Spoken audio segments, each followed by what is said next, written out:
Hello and welcome to a new episode of The Check-In, the now almost daily section of the Framework podcast, where we go into someone's house, usually a frameworker, and virtually explore what they're doing, how they're doing it, how they're holding up, and if they're surviving. This morning we have Ethan Fisher. Good morning, my friend. How are you?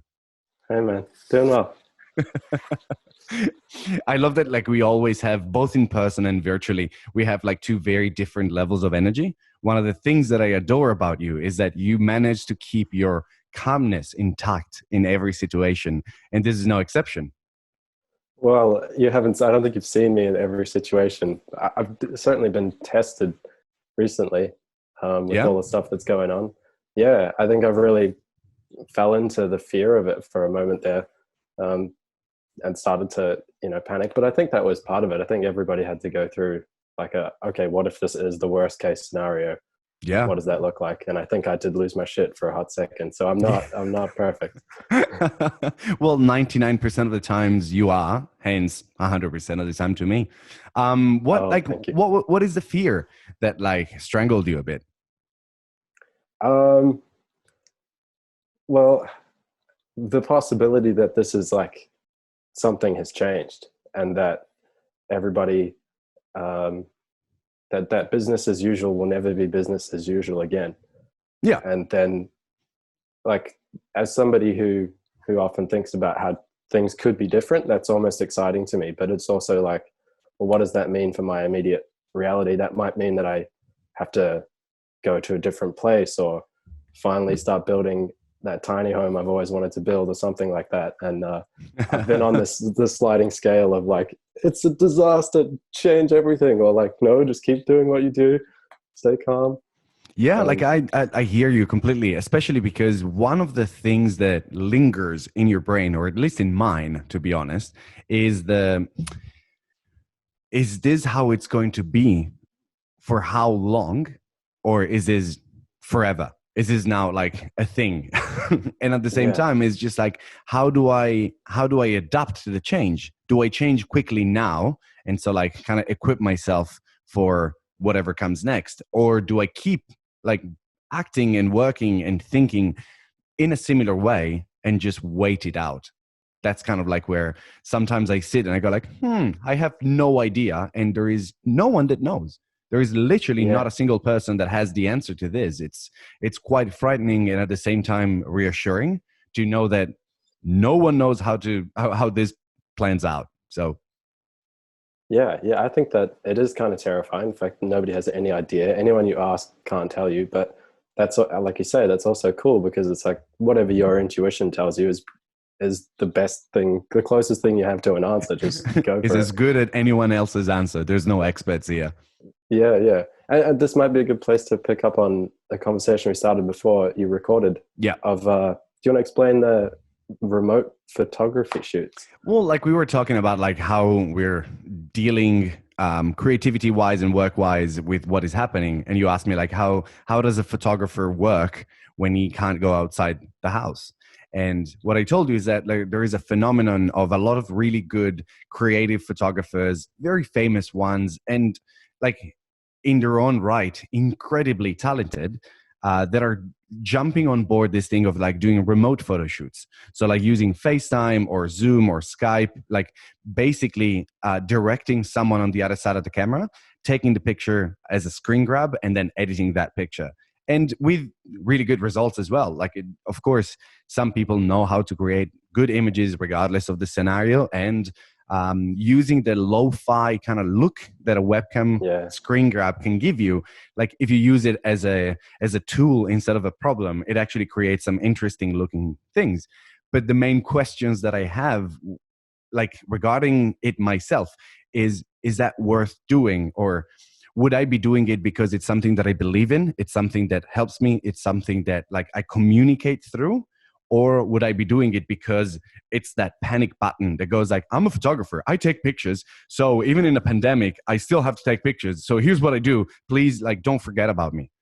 Which is I don't know. I'm still torn about these two things. I don't know. I think that what I'm searching for personally is a project that I can dive deep into that means something to me or to the situation. Either of the two, something that I would have done regardless, kind Yeah. of thing. What about Yeah. you? So How does that I've work thought for a bit you? about this kind of a mental process, because it's, I think in a time like this when everything gets shaken and you kind of go like, wait, where does my food come from? I'm stuck inside. Okay, do I like the people I True, live eh? with? Like all of these basic questions get shaken, and I think like the immediate response is to go, okay, what do I do? I'm a photographer, got to take photos, and it's kind of like your coping mechanism is to just try to go as business as usual, as hard as it can, even if you reduce that medium to like grabbing a screen capture. You go to any lengths to kind of keep that sense of normalcy. But I think this is such a good opportunity to to look at things differently and to go, okay, well, this is what I did, and I'd like to keep doing it in these ways, but I could also start doing something else. And it's such a good opportunity to start new things and to look into different directions, and use the time of like not being able to do what you usually do to look to how you might do things differently, rather than like swimming against the stream and trying to just do what Yeah, trying to you've stay always afloat done. regardless, just like for as long as I can Mm, breathe. Yeah, well, first of all, it doesn't surprise me that you would think this way because like you're a very curious person and like you have a very curious mind, and I think that like you're one person that like really gets excited by the possibility of change. You mm. embrace change instead of like rejecting it as an initial like reaction. Then like everyone's human, so we all panic and we all go like, ah, this is all over. But you know, Yeah, yeah, yeah. it's and just and that. me too. Yeah, Like I get the panic as well, and like change is, if you think about personal change always comes from some like, oh, I'm such an idiot, why did I do that? Or yeah, like some painful transformation. So it would be no different at a cultural scale or societal scale. Like it's going to be hard, it's going to be difficult, it's going to be scary. But yeah, I think to look for opportunity to change rather than, but in saying that as well, you do have to, like, we need routine, we need to feel productive, and we need to feel meaning. So like I'm still doing, I think I'm quite intentional about like doing 80% of what I kind of stuff I usually do, and then 20%, yeah. okay, this might be a new reality I'm in, what do I do? So um yes, I'm still mostly riding the same trip, but trying to introduce some new direction as well with this Yeah. weird time. Well, I really like the idea, your idea of the 80-20. Like, first of all, it's a formula that works 100% of times. With But everything, also, right? yeah, but also, like, yes, I have been doing something like that. So, like, there is a 20% of experimentation, of getting outside of your comfort zone, as in something that you avoided, or personally, I did, avoided doing. And then now I have the time, the resources, and no excuses not to do. And so Mm. I kind of like, I'm experimenting with that. I'm recording more video. We're doing like a sketch series with my housemates. So I have to like think in terms of like animation and editing sound and video in a different way, which is interesting. But yeah, like I can't say that even though you keep busy, which I think it's what most people are trying to do, the problematic part arrives when the things that usually validate yourself or that you validate yourself with are lacking. So in my case, Yeah, man. photography is a need for connection. I always said that photography is a byproduct of what I do. What I really do is connect with people. And so Mm. not having that part is the one that like makes it very difficult to have a clear idea of who I am, what I do, and what I'm good at, because I don't get that feedback. So it's quite interesting and strange. But I don't know. If anything, this situation will breed change and will not, the things that are happening here, that are happening now, are not necessarily going to go away once this is over. So that's where the little bit, the glimpse of excitement comes from, I think. Like something Mm. will be born here that will stay on.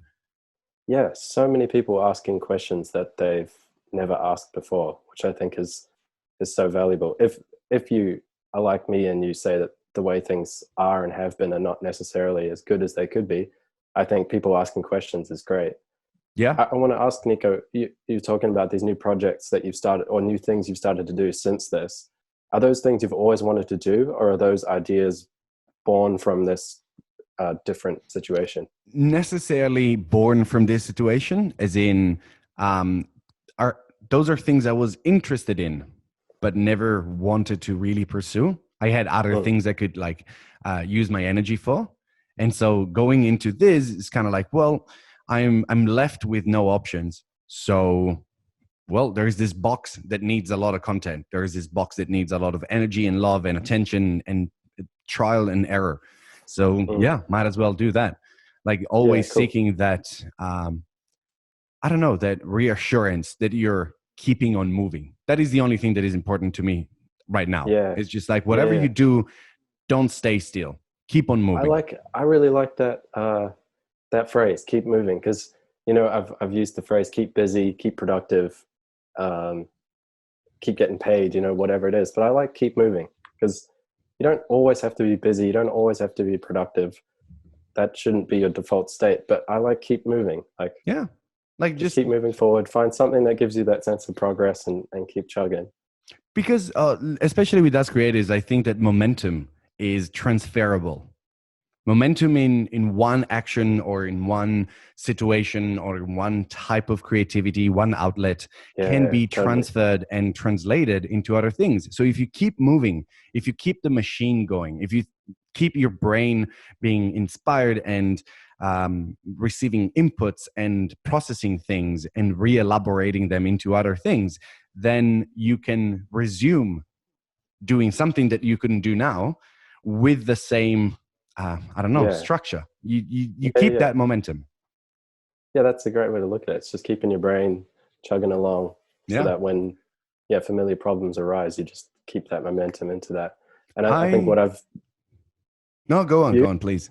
what I've struggled with is like you were talking about before, having that sense of validation. Like, do I do I even work on the things that I want to work on? Like, I don't have that audience or the paycheck or whatever it is that tells me that what I'm doing is valuable. So I've really had to take the pressure off myself in some ways and just go like, oh, who cares? Just do something, man, and see Yeah. how it goes. And I've been able to do that with some of the projects that I have, and yeah, slowly build that momentum. And it's been a process of letting go of the panic and the fear and the pressure, and Yeah. just like, oh, you're in your bedroom, man. Like, just do the best you can. Yeah, exactly. Well, like at the end of the day, the feeling that you're doing the best you can, I think it's a really good anchor to have.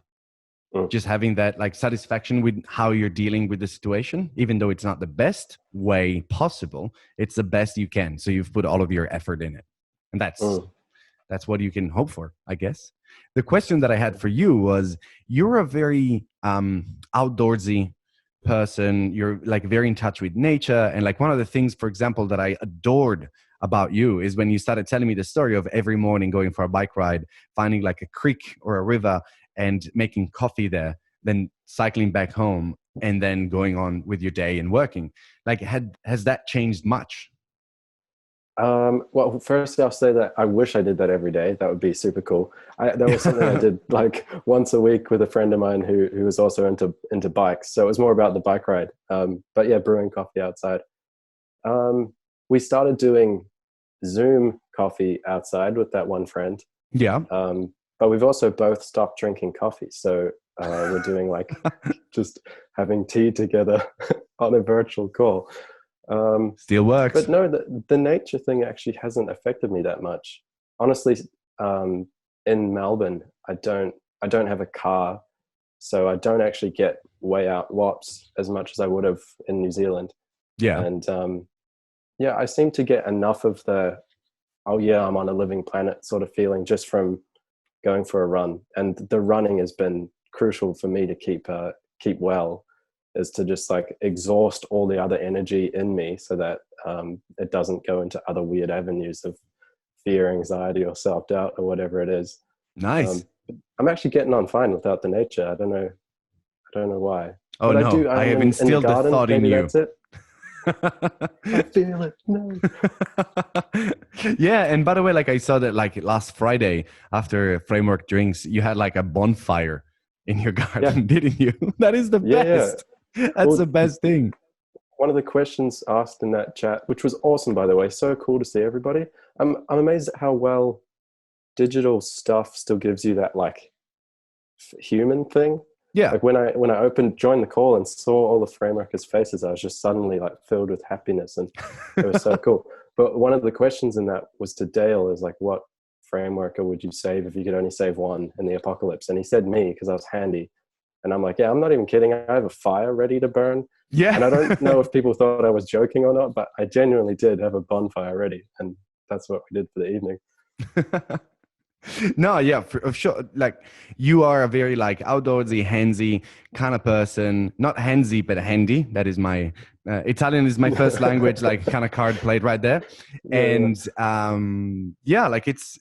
I think it's valuable. Like I was speaking with Rob a couple days ago, and he's a very handy person. He builds things and all of that. And I kind of feel, especially in a moment like this, it is a valuable set of skills to have, how to like yeah, use your hands. And by the way, that links onto like the one product you built, because I remember when you first told me about like Sling, the way you pitched the idea and the product to me was, we have two hands and they can do amazing things, why waste one by holding a water bottle?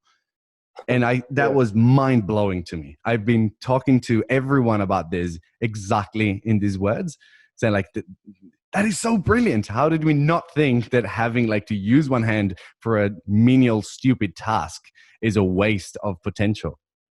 yeah. I should use that phrase more often. I think I might have only said that to you. Well, Yeah, like, yeah, please put it on the packaging, like do all the thing, because it is a perfect way to explain not what the product is, but why is it important.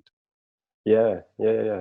Well, I think on the handy side of things, this has been such a cool time to just do things around the house. And like I'm in a share house here. Strange tangent, but like I think for most people, they've gone into a state of less social interaction. Yeah. Um, but for me, I spend a ton of time alone anyway, and but being forced to stay at home in a share house, I've actually had way more human input than I usually do. But that's just a That's funny thing, interesting. that I'm like opposite to most people. But yeah, it's been such a great time to use my hands to make stuff. We've made homemade kimchi. We've like done a garden that's getting destroyed by snails. It's a horrible failure, but Or it's a great success for snails. Who knows? yeah, it's a snail farm, not a food farm apparently. Um, yeah, but there's tons of positives coming out of this. I think making stuff at home seems to be something lots of people are doing. Well, and Yeah, it's important. Like again, keep moving. That's a key there as well. Like keep on reinventing, learning new skills, adapting those skills, like applying what you've learned. Make a mistake, do it again. It's something that like we don't have a lot of time to do usually, and now we can kind of explore it and feel yeah, gratification from it as well, because you have a tangible result to your efforts, which is something that like as creatives in both our cases we kind of lack sometimes. hmm yeah, and that's that validation you're talking about before. Like if you make something, you get that the validation from the object itself. It's not somebody telling you that it's great, or the financial income that comes. Um, yeah, it's more tangible. Absolutely. One thing that I wanted to ask you is there any change that you needed to make happen during this time, something you adjusted to, that you would want to keep once these restrictions and this situation is over? Yeah, yeah. There's so much. I think the biggest one would be to consciously consciously cultivate my community. So I think prior to this, it was quite easy to just stay in my track, my vision for what I was doing, my projects, my business, these kinds of things, and go like, if nobody's talking at the house, that's okay, because I'm doing my thing, and that's all that matters. Yeah.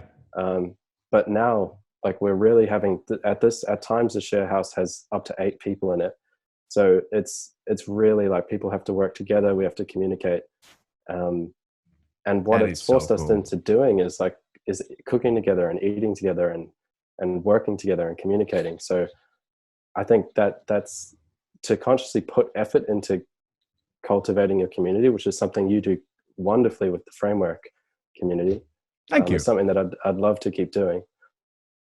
Yeah, And that's it the shouldn't be best. a And like, last resort. It should be the first thing, right? yeah, exactly. Well, like I've read a lot about how the important scale of things for people changed during these times and during a pandemic and all this. And most people say that the first thing you have to care about is your immediate community. So, like a lot of people have been spending more time with their family, with their friends, with their loved ones, and just to say, like, okay, we make sure that we are okay, and then we tackle other problems. But it Yeah, forces you to focus on what is around you and what is your source of good things, which is usually people, your family, your community, your friends, your housemates. So making sure that that works is a crucial step to eventually finding a way to build a routine or a way to sustain, like however long we have to stay in this way. So it's perfect, and I agree with it. And I've been experiencing a very similar thing with my housemates. We're very good friends, but we never had to spend this much time together without other people. And like two yeah, of them are comedians, so like there is a necessity to be on stage, there is a necessity to share with an audience and all this. So it's been quite interesting to see how we all deal with each other and how how we cater to each other's needs. yeah, yeah. If I can, I think I'll finish with the overall thing that this situation is doing for me and the people I'm talking to, is that it's making your world, it's made your world smaller to just the essentials. Yeah, And it makes you realize, like, okay, this is what I actually have. Like, when all the rest of the I don't want to just call it a machine, but like the rest of it is yeah, gone, and it's just you and your people and your things. Like, this is what you have. This is your small little world. Like, is that enough for you? yeah. And you're able to look at it and go, okay, what do I love about this? What could I change? And how do I work within it? So It's a question that I would have such a hard time to answer. Yours, is this enough? Is what I have enough? That's a yeah, nightmare question to tackle, I think. I don't know either, man. You cursed me with having to think about it for the next 6 days. So if I give you a call in about a week and I'm climbing on the walls, you know it's because I've gone insane out of trying to figure that answer out. Yeah, and if I run away and I'm staying in the state forest, that's because of you as well. So Yeah, we're even. cool. Well, thank you so much for being with us this morning, man. It's so good to see your face. It's so good to like soak into a little bit of that energy of yours that I absolutely love. And I can't wait to see you again. It's going to be Yeah, soon enough, I hope. yeah. Thanks for calling, and I've loved these check-in videos. Really cool to see a more personal side of the framework as well. So keep it up. Yeah, I think like one of the good things, and with this we're going to close, but one of the good things about framework is that we do care about each other. It's Mm, not a workplace; it's a community, and like so, yeah, though it's not our immediate community, it is a community that is really close to all of us, and we care about. So I think this little experiment of the check-in allows people to feel a little bit like, ah, well, I saw Ethan the other day, and he told me how he's dealing with this situation. Like yeah, it's a yeah, bit of a coffee moment on the bench at Framework. We're just chatting and then back to work. yeah, yeah. No, it's really awesome. Cool, man. Thank you so much for being with us, and I'll see you soon. Okay, thanks, man. Ciao.